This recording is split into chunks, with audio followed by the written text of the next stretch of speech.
campaign for the 2024 election. We get you the bigger picture. And from there, we move on to the United States, where Mike Pence has announced that he is withdrawing from the presidential race. What led to this, and what does this mean for the electoral contest?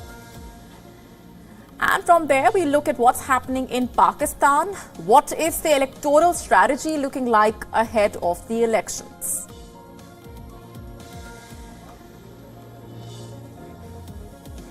And we're starting off with India.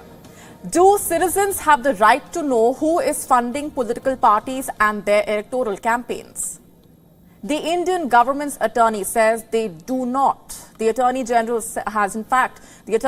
has told India's top court that citizens do not possess the right to know about the sources of political funding. The court is hearing petitions challenging the validity of the electoral bond scheme. Introduced in 2018, the scheme aims to provide an alternative to cash donations to political parties. The government hopes that it will enhance transparency in political funding.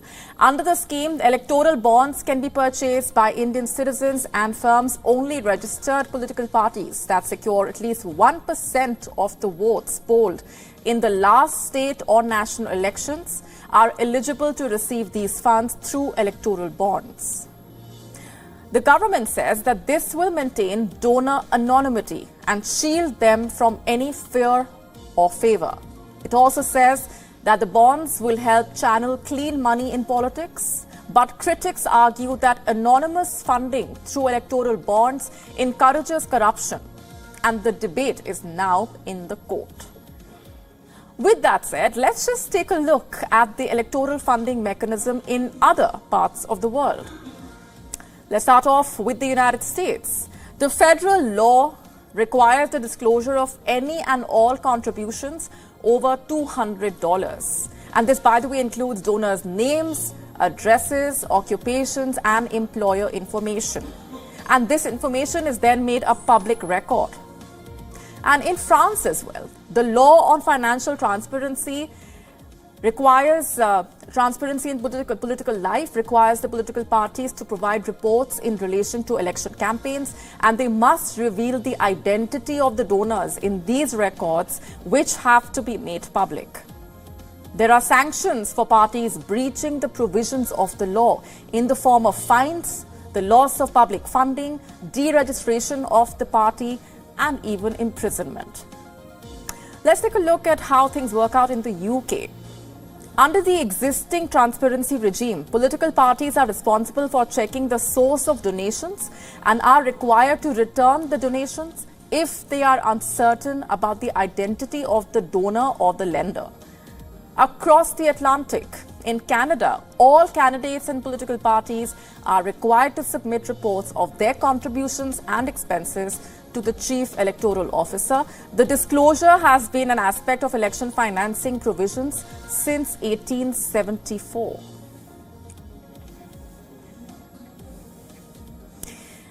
And just to take a closer look at the many questions around political funding, it has been dominating headlines today in India. Let's just get in our special guest on the broadcast, Dilip Cherian. Thanks very much for being here. Let me begin by asking you for your reaction to what the centre has said regarding the right of the citizens to know about the source of political funding. To my mind, I think the defense of the center is rather a form of trampling on citizens' rights. I think in a democracy, citizens have the right to know who is funding and who is being funded. We cannot have a situation where there is a lack of transparency on either the source of funds or the final recipient. Both of those will definitely make a difference to voter behavior. Therefore, it is necessary to disclose that as a party, as individual, and since these donations go to parties, the parties need to declare that, in my view. Right. Let's just also talk about the issue of political funding. To what extent do you think it actually affects the decision of the voters as far as transparency of political funding is concerned? To my mind, the voters' position is determined by at least the basic fundamental parameters. Has it been donated by a particular business house? Is it a bunch of individuals? Is it a corporation? Is it an Indian corporation? Or is it a corporation which has global links? Suppose the government were to say that, look, to allow people to donate to parties without their names being disclosed, I think that is all right. But what kind of company, what kind of corporation, and what kind of entity, or is it an individual? I think that's important to have visible at this stage. We can go on to the next stage, but at this stage, this is primary. All right, it's interesting that you mentioned that, but hold that thought. Let me also tell our viewers about a very interesting development, a related development.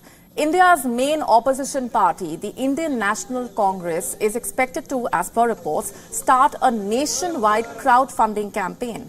And reports say the party will launch the campaign after the assembly elections in the 5 states next month. This is for the 2024 elections. How do you see this strategy going forward, and what do you make of the Congress's move to actually resort to crowdfunding in India? You know, crowdfunding has a long history, and I think that it is a very democratic means of raising money. The most recent and in scale example of it was how Obama funded his campaign. But in most countries, especially countries like India, crowdfunding will require a lot of hands, feet, and dongles and phones on the line. So I think that it's pretty hard. And as is well known in India, it is largely traders, businessmen, and big business which do a lot of the funding. Dilip Cherian, thanks very much for being here on the broadcast and sharing those perspectives. Now, elections, of course, cost money, and funds fuel political campaigns, not just in India, but across the world. And as the presidential race to power heats up in the United States, poor funding has made former Vice President and Republican Mike Pence suspend his own presidential campaign. Listen in. You know, we always knew this would be an uphill battle, but I have no regrets. The only thing that would have been harder than coming up short would have been if we'd never tried at all.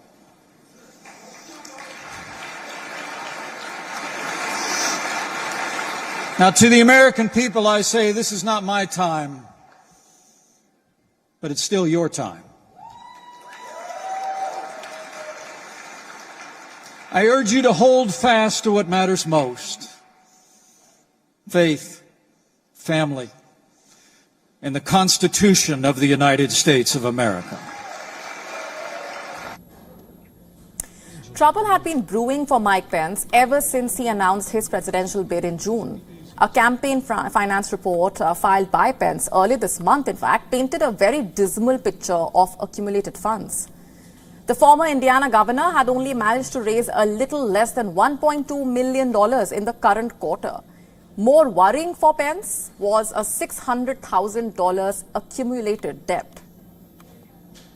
Let's just take a quick look at the amount of campaign funding that has been raised by other Republican candidates, including GOP frontrunner Donald Trump. Former U.S. President Donald Trump has said his fundraising committee accumulated $35 million in the second quarter. The Florida governor, Ron DeSantis, managed to raise over $20 million, while former South Carolina governor Nikki Haley's camp got together a grand total of $7.3 million. Meanwhile, Senator Tim Scott has said that his campaign managed to rake in $6.1 million. You can already see the difference. And this is in comparison to his rivals. Mike Pence managed to raise just $1.2 million. Now, the quantum of funds clearly indicating that Pence could not swing a substantial percentage of the Republican votes. And analysts point fingers towards the fairly public fallout between Pence and Trump during the January 6, 2021 Capitol Hill riots. The then Republican vice president had resisted Trump's orders to reject President Joe Biden's Electoral College victory. The pressure resulted in pro-Trump supporters rioting at Capitol Hill. A section of the mob had also raised anti-Mike Pence chants. 2.5 years later, it seems that Mike Pence has not quite been able to reason with hard-lined Trump supporters. His middle-class financial standing has further dented the chances of the once GOP strongman in carrying on with his presidential campaign.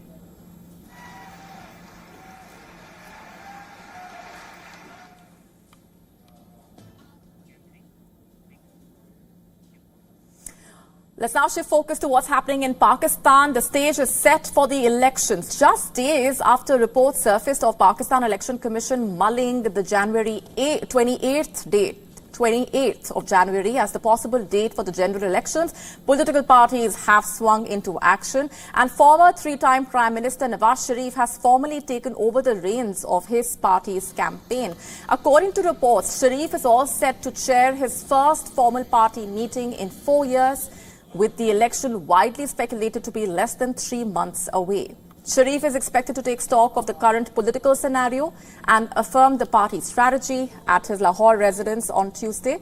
Reports also suggesting that Sharif will be taking over the task of ticket distribution as he eyes a fourth term as Prime Minister, pending the fate of his corruption conviction. And on the other hand, Imran Khan's party, Pakistan Tehreek-e-Insaf, has extended an olive branch to other political parties. Khan's arrests and the pile-up of cases against him have become a major hurdle to the party's hopes of a return to power.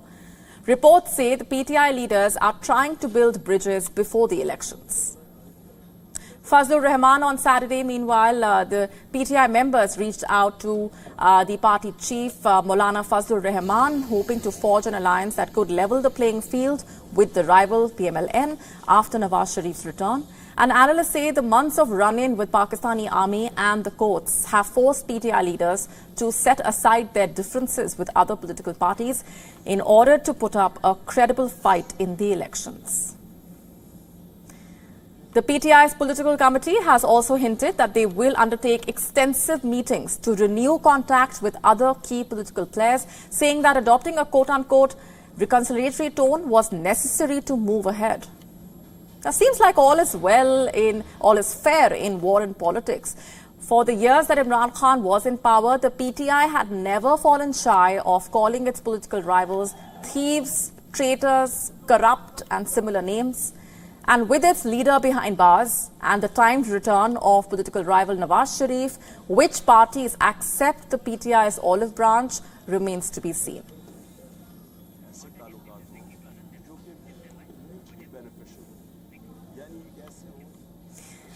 And for more on what's happening in Pakistan, our Pakistan Bureau Chief Anas Malik getting us this report. Have a look. Well, almost November and Pakistan is about to enter the election season. While officially the Election Commission is due to announce elections sometime in the end of the month of November or the first week of December, preparations for the elections that are slated to be held in the last week of January 2024 are underway. And in these regards, former Prime Minister Nawaz Sharif, who has recently returned from his self-exile, will be chairing the first party meeting in person in Lahore tomorrow with his key cabinet or his close confidants. And that it will be on one-point agenda, that is the elections. There will be some strategies that will be marked out, and of course with to do with the candidate selection and the narrative to be taken forward. Meanwhile, on the other hand, the former government officials, the Pakistan Tehreek-e-Insaf, they've been going around in huddles and meeting former opposition. Recently, they held a meeting with JUIF leader Maulana Fazlur Rahman, which the party said was to offer condolences. Now, it is pertinent to mention that Maulana Fazlur Rahman was subjected to a lot of personal critique and personal attacks by the former Prime Minister Imran Khan during his time in power. Anas Malik in Islamabad, Pakistan for WION World is One.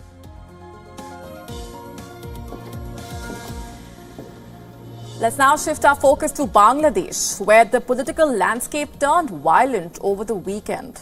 Supporters of the ruling and the opposition party clashed in Dhaka, resulting in the deaths of 3 people. The violence has only heightened tensions there in the country, but what has led to this escalation in tensions months before the elections? The protest started with the opposition party supporters demanding the resignation of the Prime Minister Sheikh Hasina. Demonstrators vandalized the property and torched vehicles while demanding a non-partisan caretaker government to oversee the general elections next year. Hundreds went on a rampage, seeking a free and fair vote under a neutral government.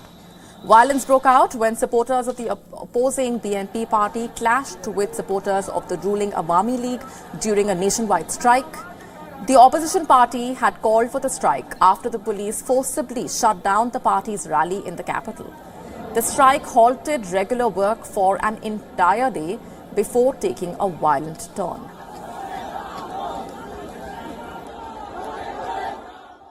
সব মানুষই ঘুরতে আছে রাস্তা খ্যাপ নাই কা আবার যে খ্যাপ না থাকে গাড়ি রিস্কার জমা হইলো ভাড়া বেশি আবার জিনিসের দাম বেশি আবার রোডে খ্যাপ না থাকলে মানুষ কেমনে জমা দিব বউ বাচ্চা বাঁচাইবো কেমনে আবার মানুষ তারপর ধৈর্য হারাইতেছে না মোটামুটি রাস্তা পড়ে আছে Prime Minister Sheikh Hasina, who has been in power since 2009, has been accused of authoritarianism, human rights violations, cracking down on free speech and suppressing dissent by putting her critics in prison. The current turn of events signals a growing dissent, with opposition parties scrambling to end her 14-year rule.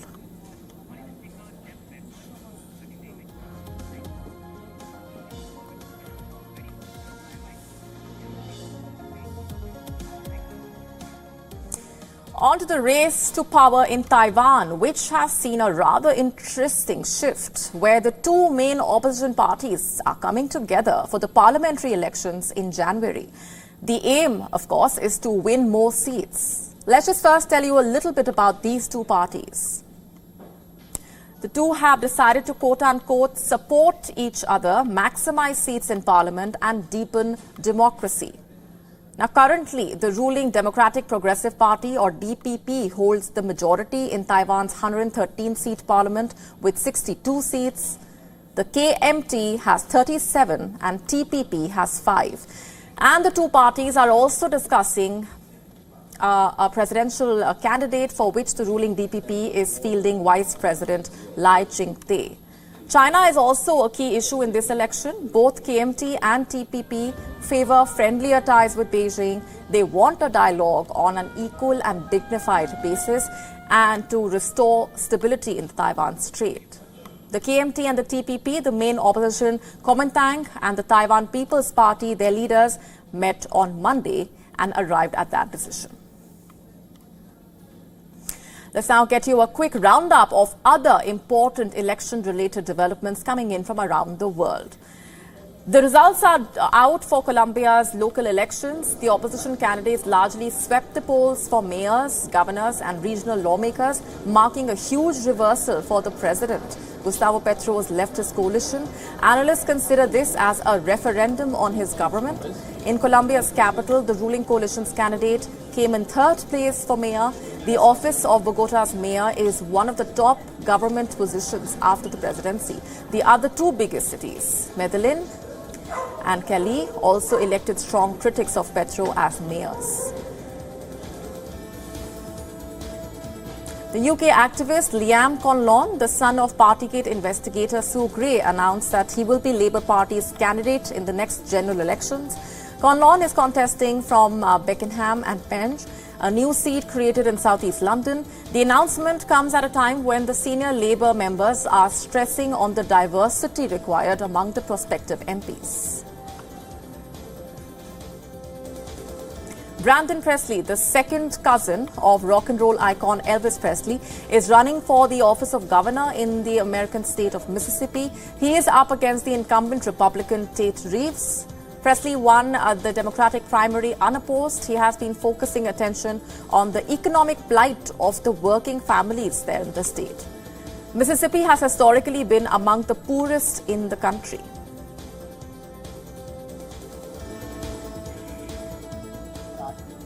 Three people were killed in southern Philippines as millions turned out to vote for village leaders. Security forces were on high alert across the country as the long-delayed nationwide vote for over 336,000 council positions got underway. Two of the victims were killed in a shootout in a confrontation between the supporters of the rival candidates outside a polling station on the southern island of Mindanao.